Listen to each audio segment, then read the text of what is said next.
It started with a knock, not a thunderous alarm, but a timid rap, like the neighbor who brings over apple pie.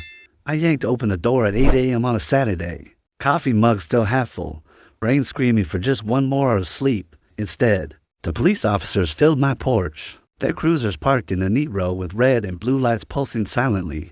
Behind them, a woman in her late 40s, jet black ponytail taut as a drawstring, arms folded, scowled at me with icy authority.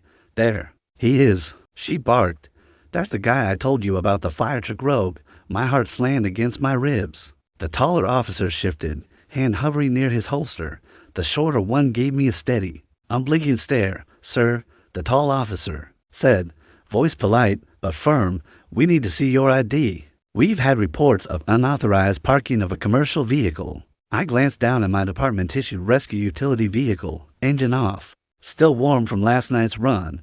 I'm a firefighter, 15 years on the front lines, saving homes and lives. But here I was, accused of violating trivial neighborhood aesthetics. "This is my vehicle," I said, keeping my voice calm. "I live here. I just finished a 16-hour shift." "That's a lie," the woman interrupted. "I'm Linda Marshall, president of the Crestview Heights Homeowners Association. I know every resident. You don't belong here." I blinked, stunned. This wasn't a simple mix-up. It was a full-on accusation, thrown at me by the very community I protected. Background and problem setup: my name is Ethan, and at 27, I did what most people only dream of. I bought my home, debt-free. After college, I lived with my parents, freelanced as a graphic designer, saved every penny, skipped vacations, drove a clunker. When a 2-bedroom ranch in Crestview Heights, complete with shag carpet and wood panel walls, hit the market for a steal, I leapt. I sealed the deal with an all-cash offer, no banks, no loans, keys in hand. I owned my destiny. Reality was supposed to be peaceful, quiet streets, Sunday barbecues, a community garden. Instead, Linda Marshall saw a threat, a young guy in his first home, not fitting her HOA's mold. First violation 3 days after moving in. A-type notice appeared on my door, mailbox not regulation size. I laughed. I measured it against the guidelines before installation. Next, hedges untrimmed despite my trimming them that morning. Then, drive-by patrols, her silver sedan creeping past, camera phone out. Notes demanded removal of unauthorized exterior decorations.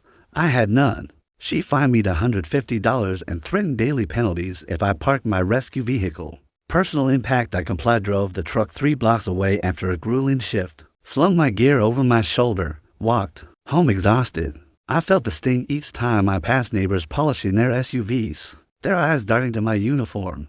I'd risk my life for them, but in their eyes, I was an aesthetic criminal. Emergency call and delay, then came the night that changed everything. A frantic 911 call child, trapped in a burning bedroom. I sprinted to the firehouse, ready to jump into the rescue vehicle, only to remember I'd parked it blocks away. Precious minutes ticked by as I circled back, breathing hard, helmet clutched in one hand.